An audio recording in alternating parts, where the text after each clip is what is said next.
Late last year, I applied for a table at a zine fair, and in January, I got the email saying I'd been accepted, which was very exciting. But that meant I had to turn some of my sketchbooks into zines. So, what's a zine? I'm sure most of you know, but if you don't, it's a little booklet. It can be basically anything you like, anything that's self-published, self-made, includes your art, writing, basically anything. So yeah, let's get started on making zines and see how we go. And stick around till the end and I'll tell you the top things that I have learnt from this zine fair. This is Sketching the World, and I'm Kat, a writer and artist from Australia, but my dream is to sketch the world.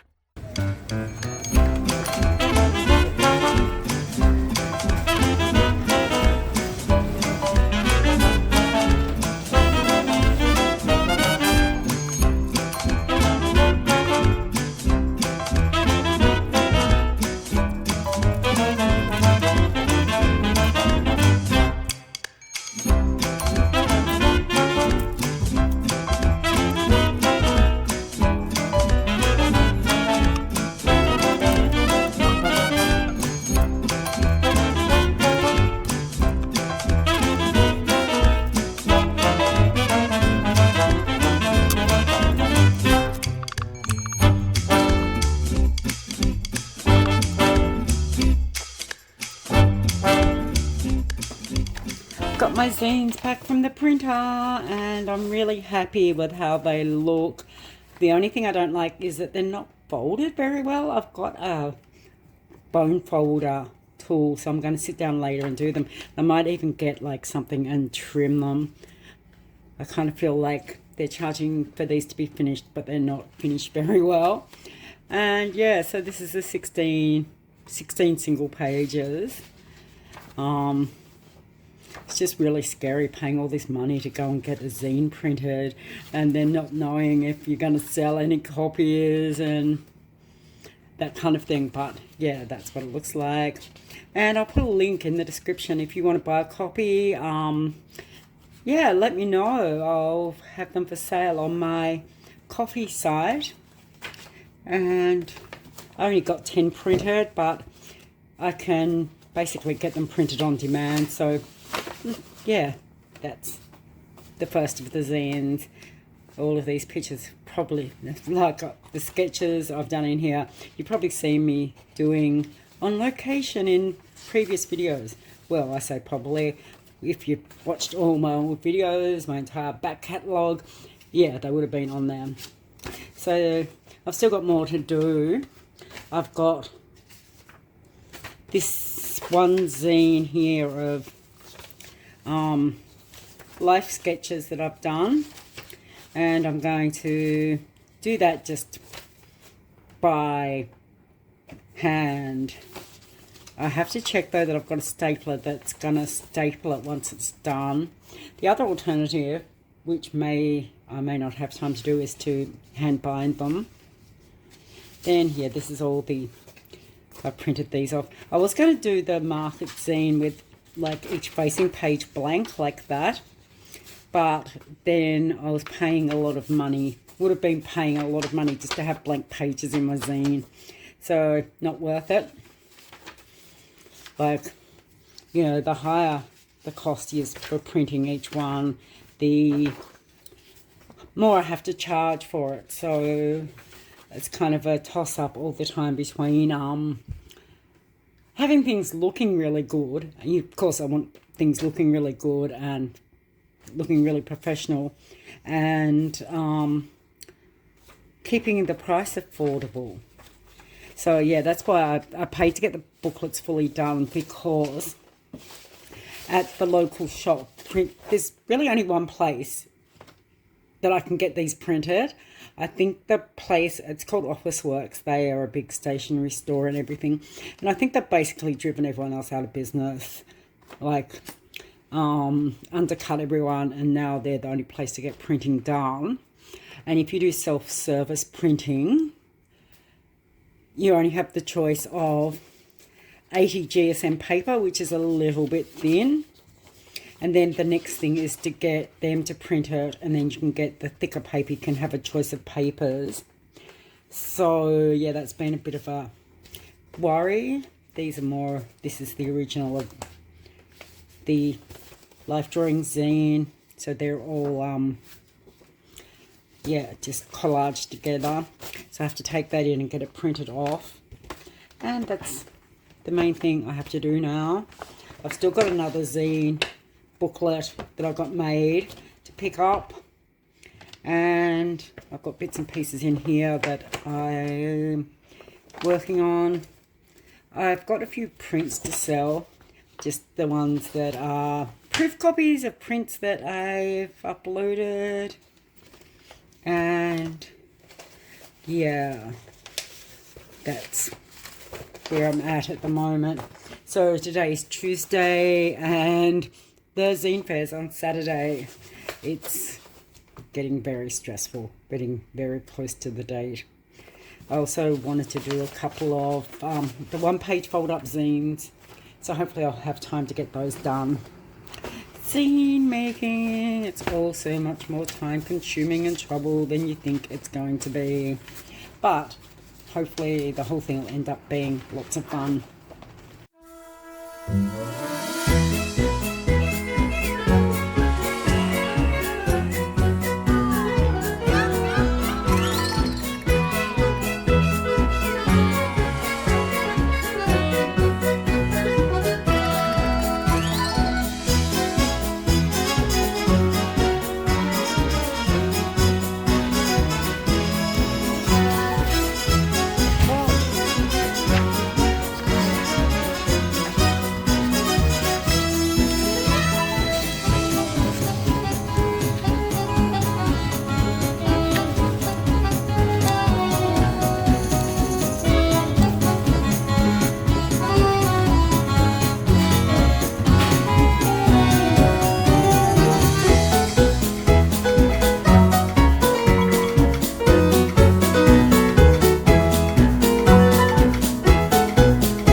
It's the day before the zine fair and I'm starting to get really anxious.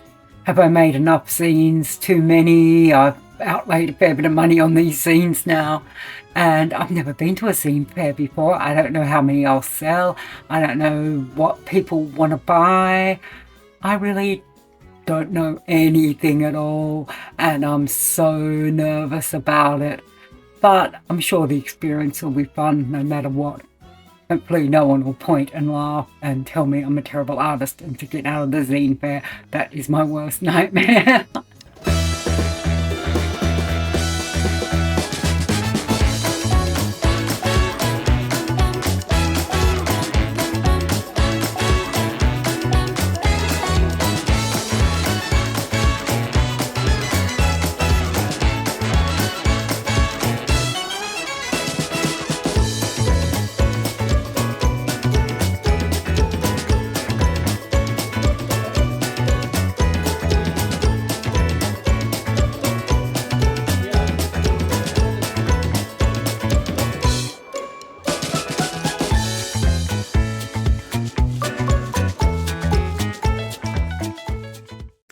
Zines. These are the zines I ended up making for the zine fair.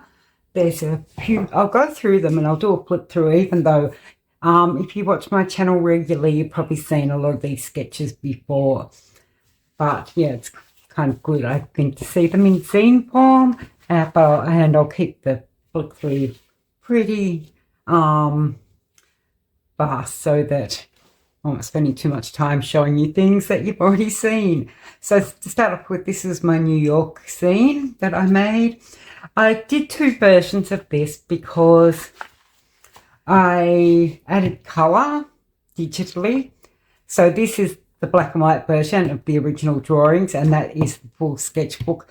This one is the colour one, and I took out some of the sketches just because otherwise the printing costs were going to be through the roof. So yeah, New York zine. For this, I basically got my sketchbook that I'd used in New York, didn't tear it apart, took the staples out and scanned each page, and then did all the cleaning up in Procreate that I showed earlier.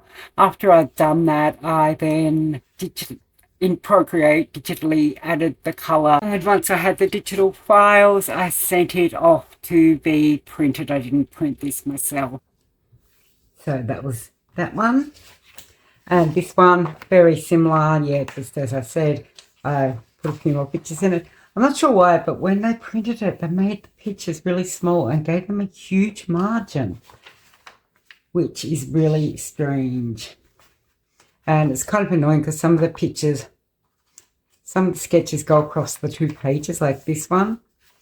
And there's the gap. So I'm not sure if I'd use that printer again, just because, yeah, some of the stuff I've done I haven't been 100% happy with. It's hard here in Australia. There aren't that many printer options. So, yeah, you're kind of stuck with people that are a bit slapdash. But, yeah, that's the black and white version of this. And then this is sketches from the market. I've done a sketchbook flip through of this, so this is just the finished product of it. There is a place in the city where you can go to print your zines, and I was thinking about going there, but because I'm still getting over my ruptured Achilles, I was a bit worried about travelling into the city and having to deal with the train. And then I had these single pages, so this is one of just cities, Imagine Cities. This is done in Procreate. I don't use Procreate that often, but I do like playing around in it. So nice short one. This is a similar one. I was doing a Domestica course on like matchbooks, old-fashioned matchbook style art, and these were just some things I created for that. Just some fun little like coaster matchbook designs. And then this one, Menopausum. I just really was having fun with the whole idea. Like, you know, people have such a negative idea of menopause, so I wanted to do something that was menopositive. Yeah, so this is fun little zine. I kind of wish I'd done this as a booklet and it was a single pager. Then finally, this were some of my life drawings that I scanned and put together. This is the zine that I was working on earlier in this video with my cut and pasting. And I think it turned out being as much fun as what it was to create. Really love these two.